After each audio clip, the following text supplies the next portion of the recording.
Hi guys, Kay here from Y'all Hearing This with a super quick message for you. We are currently doing a giveaway. Once we hit 1,000 subscribers, 5 things will be up for grabs. Please see our pinned video on our page for more info. But do you guys want to win things like, the Vogue V covers that just came out? I have all 6. Or, we've got things like the Maxident, Stray Kids, Case File albums. I've got all 8. Or maybe you're a Maynard Monday fan, you want a signed bottle from Maynard's Vineyard. Or even just some merch from our shop on Redbubble. Anyway, all you have to do is hit subscribe. That's it. That's all. It's super easy. We hope you do it. Thank you for all your support as always, and I hope you enjoy the video.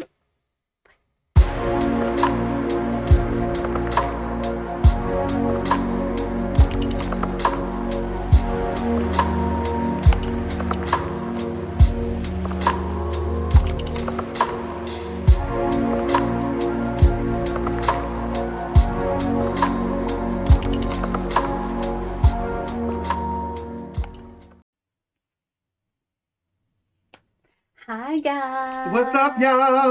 Welcome back to Y'all Hearing This podcast edition. Podcast edition. My name is Kay. Thank you guys so much for coming back. Yes, my name is Honeybee, or you can call me B, whichever one. That's right. Yeah. So, we are talking this week about thankfulness, Yes. gratitude, Yes. celebrating, Thanksgiving, because of course it's tomorrow. So, by the way, happy Thanksgiving. Happy Turkey Day. That's Happy right. Thanksgiving. Yes, we hope you guys are going to be with your friends, family, Yes. whoever you love, whoever you want to celebrate with. And you're just surrounded by people that make you feel special. Exactly. Yeah. Good callback. I like it. Okay. Sometimes it's, little things like a thank you That's make right. you feel special. That's right. Okay. But he said what he said. Okay.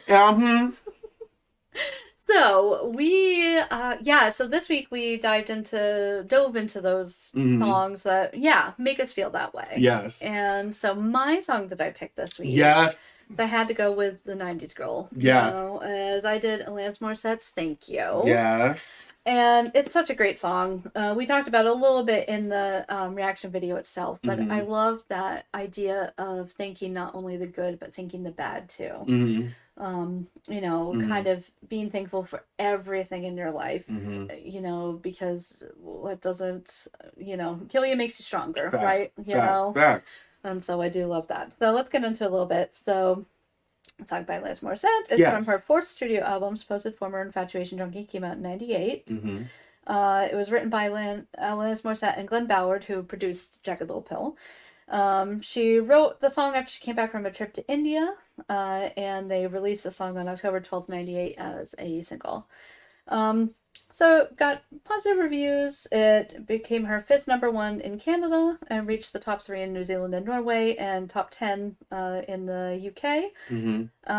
Let's see. So we watched the music video, which we really love. We'll talk about that in a second.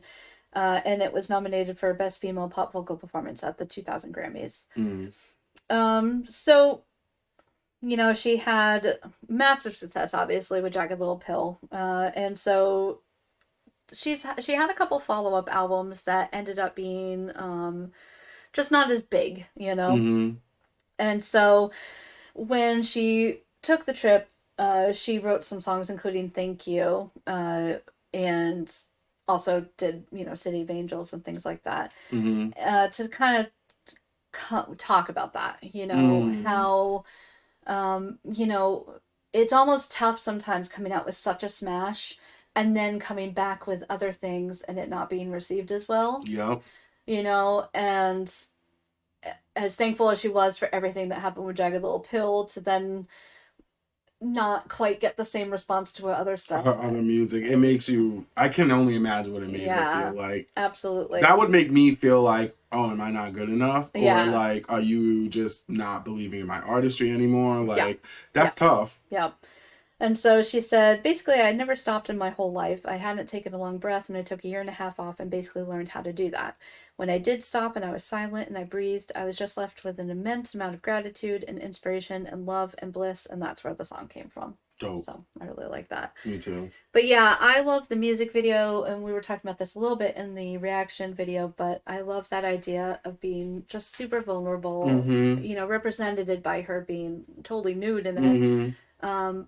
I also love just like the touch, yes, you know, yes. that basic human interaction that is so, I think, important for everybody. Yeah, and I was, you know, to kind of jump off of that too. It's like I'll jump onto that thought process. I think it's so powerful that they chose to do, which is something I feel like in the 90s, because Spice Girls 2 Become One came out around the same time as Thank You, and that time lapse. Yeah. New York City time lapse. Yep. But what I love about it though is those moments of the touch and the kiss and the feel, because I felt like it represented just the speed of life, and her being there vulnerable is just like, this is the way you come into the world and this is the way you leave the world. And it's like there was something so powerful with just people just stopping, because people don't do that anymore. And like, it is so missing that human sincerity and that just that human compassion. Yeah. I felt like that she took that idea and just blew it the fuck up by being completely nude, completely naked, completely just vulnerable, like you were saying. And these people are stopping. Yeah. And it's just a sign that it's like, we need that. Like, we need that. We really do. That feeling. And she's just an incredible artist. Oh my God. I know. I really love her. I saw her at Foxwoods one time. She was doing, this was when the acoustic version of Jagged Little Pill came out. I don't know if you remember that. Yes. Yeah. Yes. It was like the anniversary. Yeah. Like special edition or something. It was like 2015-ish. Yeah, I can't remember. Something like that. It was way before that. It might have been the 10 years. So it might have 10 and 2. It would have been in 2005. Yeah, maybe. Oh my God, that's right, 95. Yeah. So it would have been 2005 or 2010-ish. I remember she came out with the acoustic version. Yeah. So I got to see her at Foxwoods at the little Fox Theater. So we were like third row. Yeah. That's intimate. That I saw Jewel there, same theater, same thing. My God! Yeah, Jewel. She is crazy. She's so much fun though. Who, Jewel? Yeah. Really? It's so funny. Yeah, she was telling us a really funny story about how this guy, she had met a guy in like a fan meetup. This is so off the topic, I'm sorry. Yeah. A fan meetup said, "Oh, I can't wait to get you in my chair." And she was like, What? Thinking all sorts of things, BDSM things or whatever. It turns out he was a dentist because she has kind of the snuggled. Anyway, I love he was Jewel. So funny. She was also talking about, you know, the commercials for like the depression drugs and it, like may cause like something about anal leakage. That was what it was. She goes, "I'm sorry, but if I had anal leakage, I'd still be pretty depressed."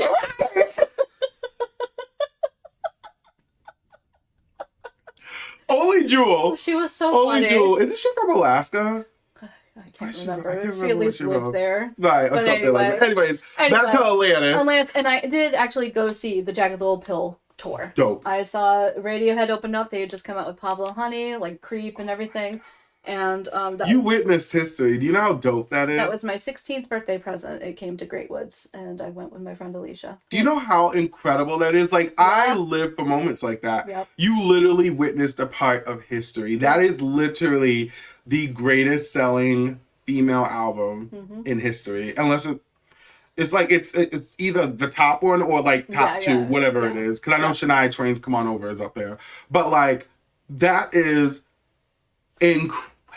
And like for that to come out at that age, like it is ingrained in me. I love every song off that album. I love, you know, someone did one of the songs at karaoke, and every single girl in that room knew every single song, and it was like not a hit one. It was like "Forgiven" or something. You know, it was something that was like not.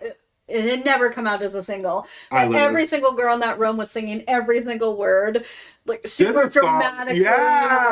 Like that's what Atlantis means to me. And so there's a song on that album. It's gonna irk me.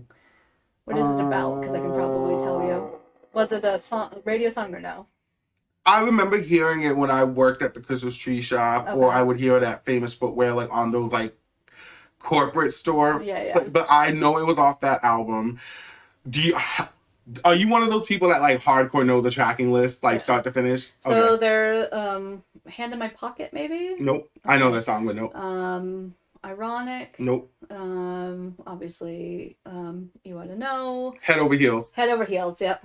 That's what it was. As you were going down, I was like, you already won me over. And don't be surprised if I fall. Yes! That was the jam. I love it. Yeah. Alanis, girl. Yeah. Girl. Thank you. Right, thank you. Yeah. And you wonder why you got a Broadway play made off of your music. I know. That's like coming to PPEC this year, but no one wanted to go with me, so. What? I know. You could have told me! I know. Oh, I would have went.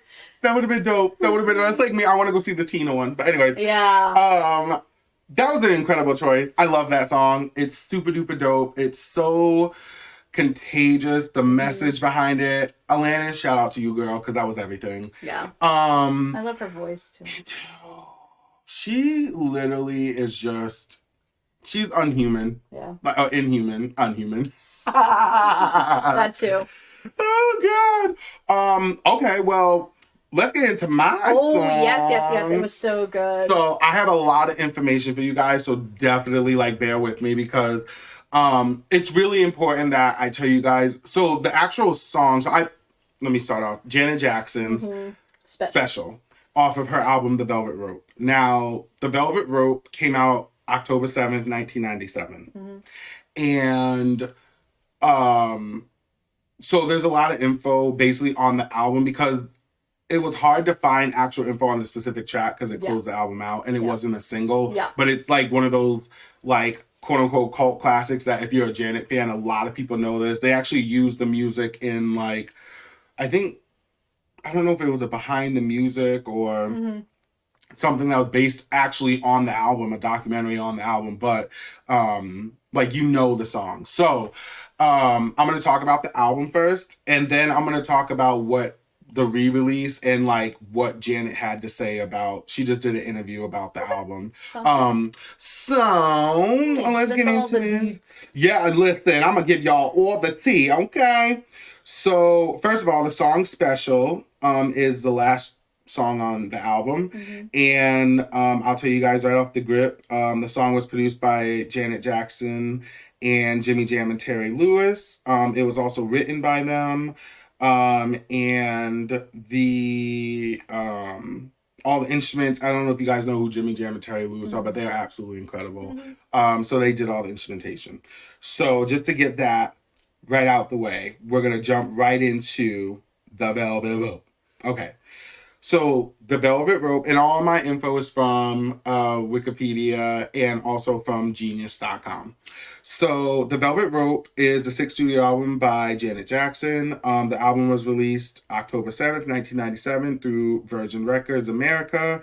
It was following the release of Design of a Decade, 1986 to 1996, which was Janet Jackson, basically her first kind of compilation album. Yeah, anthology kind of. Yeah. Yep. And during that time, Janet Jackson became the subject of a high-profile bidding war among parties, including Sony Music, the Walt Disney Company, and Time Warner.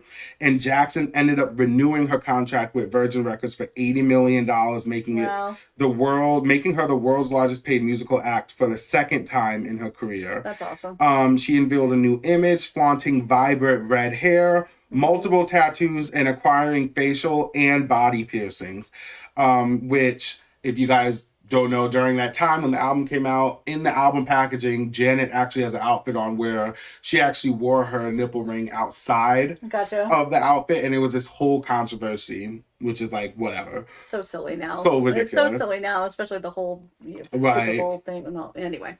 Right. So Jackson abandoned her surname, releasing material solely under her first name, Janet, during this time. Oh, that's right. Yeah. So, upon experiencing an emotional breakdown, Jackson began facing a long-term case of depression, struggling with body dysmorphia, anorexia, self-hatred, and physical abuse. She developed the record as a concept album using introspection as the theme. Its title is an allusion to an individual's need to feel special, as well as a metaphor for emotional boundaries in comparison to rope lines which prohibit access. Well, that's what I was thinking. To It the was specters, almost like or from specters. like a VIP section. Like you Yes. think of like a velvet rope. Yes. Or like a premiere almost. Yes. You know what I mean? Like keeping like the special people in and the not special people out. Right. Yeah. And it's just about that rope representing that boundary. And also, but it's soft. It's soft, yeah. right? And also learning how to even put that rope up. Yeah. And so its composition addresses the politics and restraints of depression, self-worth, social networking, and domestic violence. It also encompasses themes of sadomasochism, same-sex relationships, sexual orientation, and sexual questioning. Didn't she just recently come out as bi or pan or something? I'm not sure actually. I honestly wouldn't be surprised because Janet is all for everybody. Yeah, yeah. But you know, if she did, hey girl, welcome to our community. Yeah. Come on, Janet. Come sit down. That's right. Gather. Right. So it incorporates various genres of music, including R&B, trip hop, folk, jazz, pop, and electronic music. The Velvet Rope became Janet Jackson's fourth consecutive album to top the Billboard 200, and internationally it peaked within the top 5. The album was certified triple platinum with worldwide sales of 10 million. Nice. 6 singles were released from the project, including the hit Together Again, being among the best-selling singles in the world. It's often referred to as her magnum opus, which I was saying earlier, I feel like 1997 was the year that all these different artists' magnum opuses came out, whether it was Janet's, Mariah Carey's Butterfly, Spice Girls. It was an incredible year. 99 for movies. Yes. Yeah. Yes. Yeah. Oh my God, the same thing. Same idea. Ooh, that's a really good, we should talk about that. That's dope. Maybe we will. I know, Maybe right? It'll be a theme. Who knows? Let us know. Right? Theme song, like, you know what I'm saying? Movie songs from 1999. Maybe it's a theme. You know what I'm saying? I'm just saying The Matrix dropped then. Whoa. Did I or did I not drive around thinking that was fucking Neo? Whoa. That whole year. I mean, listening to the soundtrack? I'm not going to say no. Right. I mean, what? What? Did you take the red or blue pill? I am the one. Okay. Okay. Okay. Actually, more like I wanted to be Trinity, but you know. I feel Side note, Aaliyah was supposed to be in that movie, but obviously when she passed, Jada Pinkett Smith took the spot. Oh, God. Yeah, so... Did you know Will Smith was up for the role of Neo? Yes, and he said no. Yeah. Isn't that crazy? I know. Imagine if he would have said yes. I know. But then again, it's like... I love Keanu. I do, but... I love that the Wachowskis were, like, wanted to do, like, a black lead. In such a huge movie series. Dope. That would have been so cool. dope. And totally changing history when it came to films. Yeah. See, this is us. Yes. But I bet you people on the other side are like, yeah. So the Velvet Rope, often referred to as her magnum opus, the Velvet Rope has been subject to acclaim and was included among Rolling Stone's 500 greatest albums of all time and received a GLAAD award for outstanding music. Nice. The album has been regarded as a template for pop artists transitioning to a darker or rebellious sound. Yeah, I can see that totally. Right? It has also been considered to predict several trends within contemporary indie pop and a precursor to the PB R&B subgenre. I love when artists do that, when they grow and they're like, oh hey, I really love this sound, so we're gonna do a little bit more of that sound, or what, you know. We've been doing the K-pop Fridays, and there's so many different genres within that I love that it's a similar thing that she does, you know. The album has a slightly different feel to it, you know, and grows as she grows, you know. It does, and it's just like there's just something about it that is just yeah. I absolutely, I know I was saying in the reaction video I hadn't heard in forever, but that's definitely like I need to go put that on my playlist and listen to it. Right. The whole thing. Just get into it. Yeah. And you know all of it. Yep. So going back to actually, let me the re-release and everything. Yeah, so that was basically, what was, said about the album. And in 1997, when they first interviewed Jackson, they asked her what was the recording process like for the album. And she said the actual recording, as well as what I went through leading up to it, it actually started about 2 years ago in 1995. And then it really started getting really heavy and very difficult for me each and every day. Very sad, incredibly sad, and going through a lot mentally. I had to take so many breaks. I was too overwhelmed at times, and it was too much for me, and I'd have to leave, go away for a week, take a break, and then come back and continue. Yeah. Several of the songs reflect Janet, and then it also says several of the songs reflect Janet's depression during the period. Most notably, the introspective song "You," which is super duper dope, and that song is just incredible. Yeah, maybe it'll come up in another. You never know; it definitely will.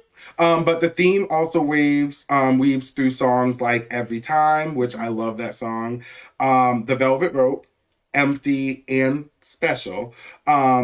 With its preceding interlude that finds Janet confessing, "There's nothing like having everything and still feeling sad." Yeah. So this whole album is really a template of and really a statement that you could be on top and you could have it all. Yep. And whether it's your own personal situations, whatever the case may be, it literally, like, you could just be the most unhappiest person in the world. And I think that is so relatable. Fame and success is not an indicator of happiness. It's not. Like they say, money doesn't buy happiness. It doesn't. It doesn't. No, don't get me wrong. It can make your life easier. It could make your life easier, but it could also make it harder. It can bring you puppies. Right!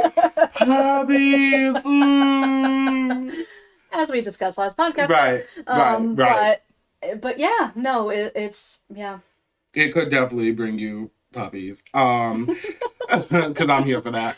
But I think that's why that's the surface happiness, right? You know what I mean? And I think the reason I picked this song too specifically is because I feel like more recently within my own career and my own life, personal relationships, professional ones, I felt I was really in a bad depression for the last year and a half, just because, and like unknowingly to people in my life, like in the same way Janet talks about hiding it, like I just literally had moments where it, not saying I was suicidal or anything like that, but there was moments where I just didn't feel like getting out of bed. I didn't feel like if I didn't wake up the next day, like, and God called me home, that was it. You know what I mean? Like, and it was a real, coming from working in such a massive industry, and working on stages and stuff like that, and then to not do that anymore, or to, have, things like the pandemic change your whole life. Yeah, absolutely. And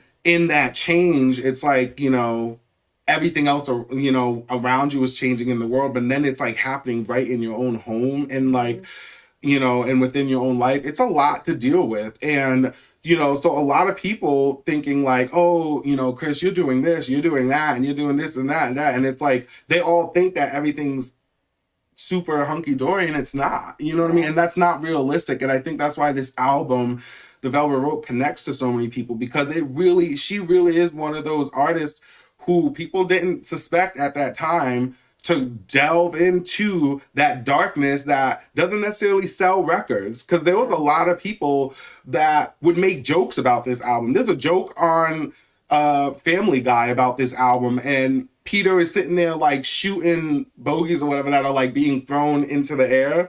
And there's a part where it's like, oh, Brian goes, oh, it's which one's next? And he's like, the Janet Jackson album. And he's like, which one? And he's like, The Velvet Rope. And he's like, toss it. And he throws it and shoots it. And it's like, people really thought it was funny, but it's like this album for me, spoke to me, and it specifically for what I've been through. And it's just one of those things where, great music like this, it doesn't come too often. It definitely needs to be pushed, and, the subject matter needs to be out there. Absolutely, for sure. You know what I mean? Yep. No, it was a great pick, for sure. Absolutely. So just to kind of close this out, this is now 25 years later. They just released a deluxe version. So Janet just did an interview with Billboard magazine, and it said Janet Jackson reflecting on the album during Instagram Live with Billboard on October 7th, 2022, on the 25th anniversary.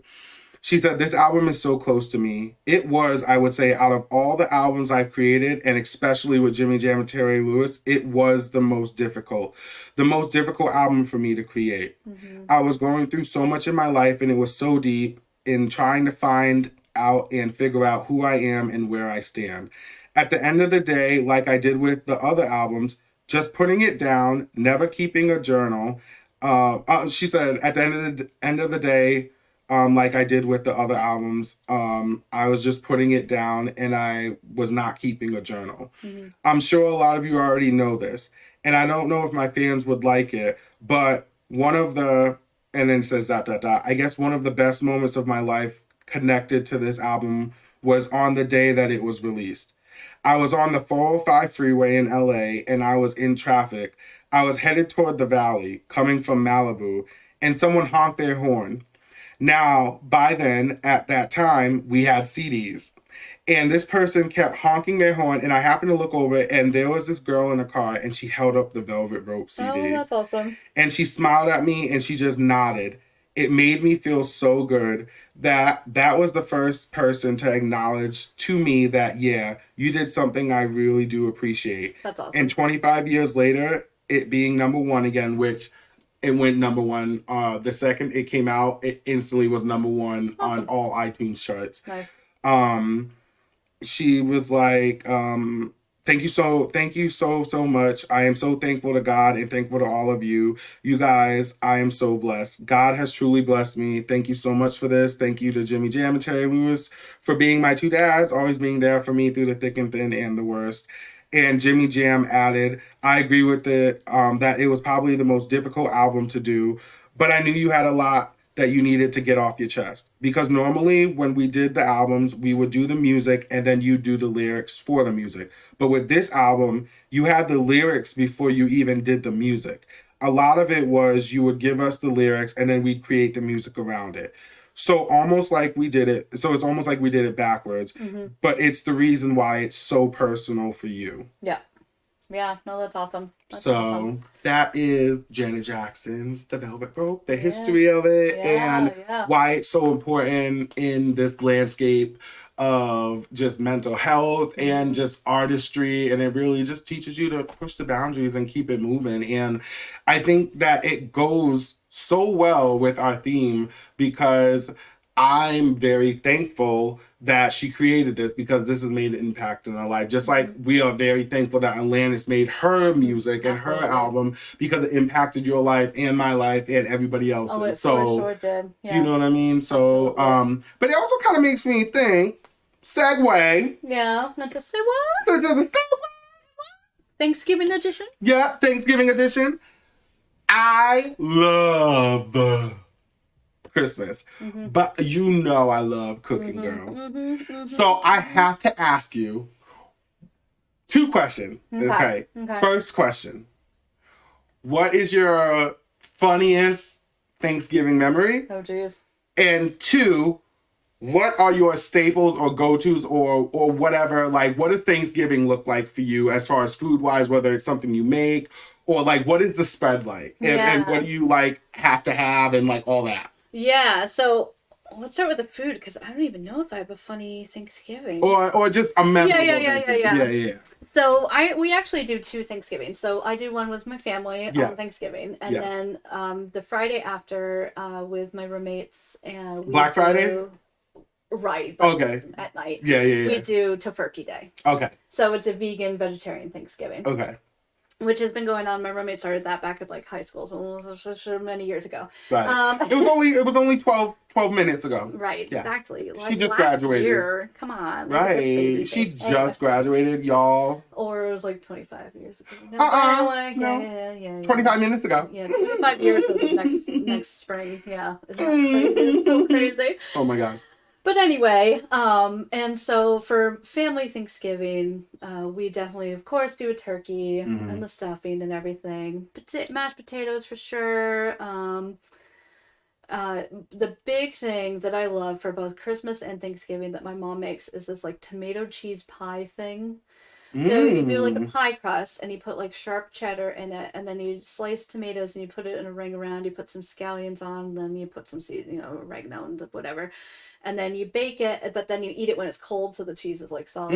Oh my god, it's so good. That sounds so good. I don't even remember I don't know where it came from or whatever, but I love it. And we also do. That sounds incredible. Yeah. Oh, I love that so much.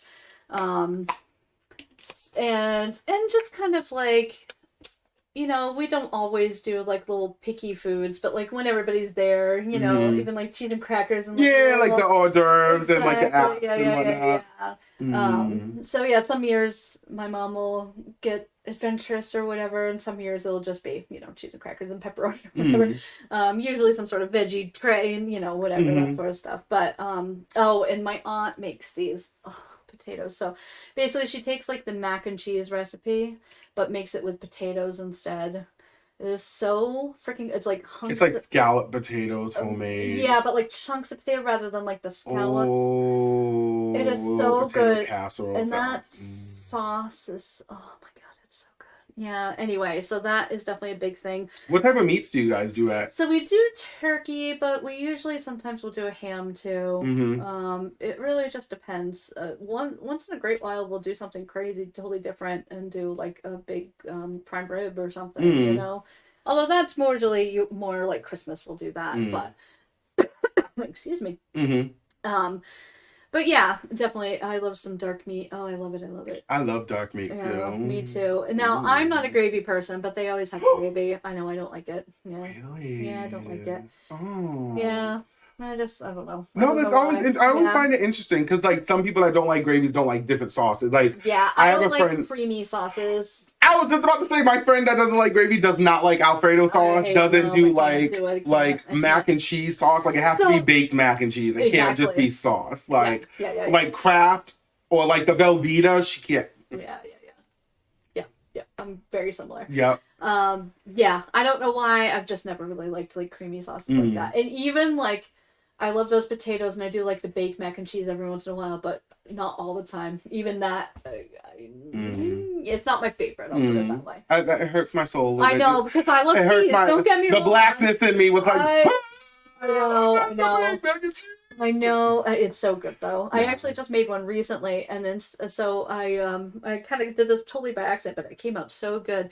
So on top, I was using some breadcrumbs, but I didn't realize I was putting like the Italian breadcrumbs on, so it had like a bunch of garlic and stuff in it. Oh, it was so good! I was like, from now on, that's how I'm making it, but with more garlic. So if you mix that with some ground up Ritz crackers and then put a little butter and then do that on top. Yeah, because the recipe called for it to be mixed with butter, so it was kind of like yeah. So good. So oh my god. Good. Wait, did you go out? Are you a Black Friday? No. Okay. Nope. Because I was going to say, that includes funny stories if you had No, any. never, ever. Okay. Not my thing. I'll hop online for sure if there's sales, but nope, ever. No, I hate it. So I used to work retail, like most of my life I worked retail. So I always have to work it. I can just imagine. I just, nope. No, but, and then for our friends, for our Tofurkey Day, we always do like the actual Tofurkey, and then we usually do potatoes or something. And then all of our friends, like it's potluck, so people bring different things. And is it all vegan? Or vegetarian. Or vegetarian. Yep. Dope. We do, it's so funny because the last couple of years we haven't even had anybody who comes who's vegan or vegetarian. That's what I was about to ask you. But it started that way. It started because, when Jeremy started it years and years ago, you had to like special order a Tofurkey. It wasn't even something you could like go get. There wasn't like Whole Foods and 50 million different choices. Right. Now I will tell you, I haven't done it in a couple years, but I used to make like a veggie chili and have that be like a second side, because I am not a Tofurkey fan. I don't mind things like tofu in other things, like mixed up or whatever. Like throw it in the chili, that's fine. Throw it in whatever. But like something that you're eating like on its own that's trying to be another meat, it's just not. And the consistency. And anyway, my dad loves it. I get him the The one with the little stuffing inside of it? Yes. That's it, exactly. That's the one I get my dad, and I just soup it up. Like, you know, whatever. And yeah, I mean, it's not awful, but no, it's not the same. It's a consistency thing. It's a consistency thing. It's like kind of like I don't like bananas. Like I love the flavor of bananas, but I hate the texture. I don't like it. Right. I feel that. I get what you're saying. But anyway, you got to tell me. Yes. Yeah. Okay, so my family is no joke when it comes to holidays. I can imagine. There's usually around 30 of us that get together. Nice. Like I would say between 25 and like 35 of us that gets together. All together, kids included, whatever. So ever since I was a kid, ever since I remember, we got together every holiday. We would always go to my aunt's house, or actually, for years, we hosted, towards the end, we hosted Thanksgiving. That was like our thing. And then once my mom passed away, because that was her like holiday, she loved it. Yeah. Once she passed, we started going to my cousin's, which is now where we do all the holidays. Gotcha. Nice. But when I say it's a big potluck, nice. For those of you who don't know me, I love to cook, and I get so excited for Thanksgiving. So for Thanksgiving, so let me just kind of break down. So we create a menu. We have a family group chat on Facebook, and so I will start the menu, which I'm actually going to be doing in like within the next week. I just lost my train of thought because I'm sitting here thinking about menus and whatever. But we sit there and we go like through everything. Like it goes apps, soups, salads. It's ridiculous. So sides, the whole thing, desserts, right? Yep. So me and my brother. First, I'm going to say my funny story because it kind of goes into what we have cooking, right? Yeah. So the funny story is that one year, me and my brother had a cook-off.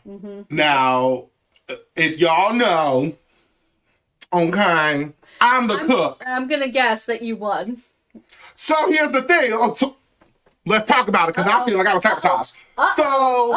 Now I do a traditional turkey, okay? So my turkey is like, and when I say traditional, like a brine and stuff like that. So I never did a brine, and then I started to, and this was the reason why I started doing a brine. It's so good. So the way that I would make my turkey extra juicy and stuff is I would actually make my own injectable butter, and I would take a whole batch of just fresh herbs, and I would slow cook it down in butter with onions and garlic, and I would just let it sit on the stove. So I'm coming to your house. Listen, I got you, girl. Listen, I got you. Like, we don't play. We literally go to BJ's and get those to-go containers, like the styrofoam ones you would get like any sort of restaurant. Or listen, it's so serious. I'm gonna bring you some, but. So I used to make my own homemade butter, and I would let it slow cook, and then I would I call it a boat motor, but it's an emulsifier, and I would grind it all up, take the injection, and I would inject the crap out of the turkey. Nice. I then would bathe it, but then I would actually go underneath the skin, and I would make an herb butter and put it underneath the skin. So not only did I inject it, that sounds so but listen, right? So then. There's a lot of controversy over this. Some people say you should not stuff your turkey. Some people do. Some people don't. I stuff mine. The way I was raised was that all those juices and everything go right into the stuffing. Yep. Whatever. Yeah, but you just have to make sure you get it out. You can't leave it in there. Yeah. I guess that was the thing. Like when you put it in the fridge or whatever. Oh. But anyways, make my you know what I mean? And I actually fry some bacon up before I do my slow cooked butter. So like so then I'll do all this stuff, and then I make my mom's cornbread stuffing, which usually I'll put some sort of like sausage or you know, if I want to do something spicy, I'll do andouille, whatever. Nice. Stuff the turkey up, and I slow cook it, and I bake it for like 5 hours. Nice. Okay. Oh, that sounds so good. So that's my turkey. Okay. Yes, your brother deep fried. So I pull up in the driveway. Yep. And I see this big black pot. And I'm like, okay, now I have my funny story, so go ahead. So I'm going in. He goes, "What up, Chris?" Just kind of like, I'm walking by him. I'm like, what's going on over here? This man opened the lid to a smoker. Oh, a smoker. With a turkey that has oranges and apples and everything all stuffed in the middle of it. It is completely wrapped and covered in bacon. And he has the apple wood chips all on the bottom. So I'm sitting here thinking like, this motherfucker's using like some water mixed with, liquid smoke, and he's smoking it. None of that. Has a whole handle of Jack Daniels. And is pouring it over the chips. When I tell you, first of all, we went to pick my turkey up out of the pan and it fell apart. Yeah. My turkey was so moist. It was super everything. No matter how flavorful it was, it did not matter that year. Because my brother smoked it. Now, I say we both won, but my brother says that he won. Now, I made mine, okay? I put the stuff in. I did the whole thing. So I'm like, wait a minute now. We're going to be smoking and cheating like that. We both can do that. But now, this will be the first year since we've done that, which I feel like it's been at least a good, like, almost 10 years since that happened. Well, we actually are doing a turkey off this year. Oh, awesome. Nice, nice. Super duper duper. Yeah, my brother brines his for like a couple days. And I do that now. I do that now. And Yeah. it does make a complete difference. It's so good. But as far as sides and all that stuff, I always make like black eyed peas, with like some rice. Had them. Really? Yeah. I will bring them up. Okay, And I think you'll like them. I think you will. It all depends on how you make them. Yeah. Sure. So I'll do that. We have baked mac and cheese. Nice. We gotta. Because there's so many of us, my aunt always makes a prime rib. Nice. There's always turkey. There's always some sort of fish. Always, I'll make smothered chicken, or I make grilled my mom does do like an chicken. oyster stew sometimes. Yes. Yeah. So we have like a seafood chowder. It was my uncle's famous like seafood soup. Nice. Or we'll do like, I'll make a zuppa toscana type of situation.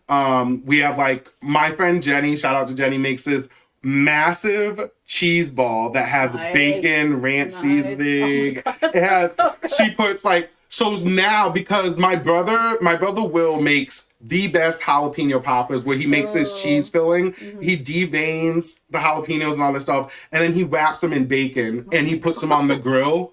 So that'll be part of the appetizers. So we literally, like when I say we have everything, like we go all out, and I will actually send you, I took videos and I'll send you some videos. Nice. And I'll make sure that we post some like videos or something like of our whole spread. But that is literally our Thanksgiving. It is massive. And then at the very end of it, we have all the desserts. Nice. My sister-in-law makes these ridiculous cookies. That's where I come in. I'm a baker more than a cooker. Listen. More than a chef, a cooker.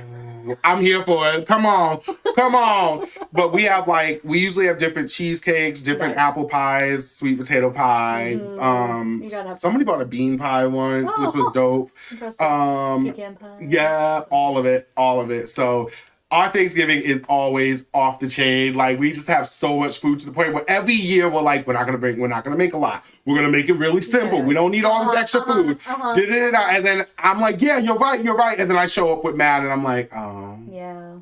So long story, even longer. That's my Thanksgiving. Yeah. So my funny story, I just thought of. Yes. Talking about the deep fryer. So one year, was it last year? It might have been pre-pandemic. Because we did get together last year because it was after everyone could get kind of vaccinated and stuff. But anyway, someone brought a deep fryer and deep fried a turkey. Oh my god! How did it taste? Better, but still tofurkey. So. Yes. So, oh my god! So what if vegetable oil? There's no animal. Right. So, but what if? What if you injected the tofurkey with like your own homemade, like I'm sure that it's not and that then the flavor is bad. It's the texture. Yeah. So the deep frying did make it better because it was a little crispy on that. You know what I mean? So, but I've actually never had deep fried turkey. Yeah. So I actually literally in my car presently, I just bought this Deep thing fryer. called Master Built. Nice. And a shout out to anybody that deep fries turkeys or does crab boils or seafood boils. This company called Master Built has this thing. It's called the XL, and it is a 10 point something liter. Massive. It's super lightweight. It's literally like this big. It sits right on your counter, or you could do it outside. I would do it outside too. Yeah, well, I would do frying outside. Yeah, that's what we did. Like a turkey. Yeah, we like made Chris go in the backyard. Yeah. But that's what it's for. In the driveway in the backyard. Yeah. Surrounded by empty space. Yes. And literally you I've heard too many stories. Yeah, you slowly put it in. That's what it is. It's just all about slowly putting the turkey in. Yes. Yep. And that's literally, and then you just close the lid and let it be. Well, now that I'm starving. Right? You tell us, what is your favorite Thanksgiving funny story, memory, food you guys cook? Yes. Yeah, let us I want fried turkey now. I'm just saying. Well, I don't know if it's happening this year, but if it is, we're welcome to come whether it's happening or not. Well, I mean, maybe I'll be the one to make it. Yeah, there you go. You never know. I know you got the thing. You got the look at God. Hello. Oh my goodness. I love. It's so much fun. You guys. Thank you. Yes. Thank you. We're grateful for you this year, for sure. Yes. We're grateful. Well, I'm super grateful. I'm so grateful for you too. I love you so much. I love you. And I'm so thankful as well for this and for this whole community that we've, been able to create just by our love of music. And you guys, for your love of music, you guys have brought yourself in, and it's almost like we're like one big family. Yeah, and absolutely. I'll definitely make sure, we take videos of our, different things, and, maybe we'll put a little live thing on Patreon. You never know. Maybe. You know what I'm saying? Yeah. You never know. Make sure you know. Check those out there. You know what I'm saying? But yes, let us know what you're thankful for. Yes. Let us know what songs, or let us know your playlist for Thanksgiving. Yeah. What are you playing when you're cooking, or what are you playing when you're with your friends? All that great stuff. Yeah. We love you guys so much. Thank you. Love you guys. We'll see you guys next week. Bye. That was so dope. Yes.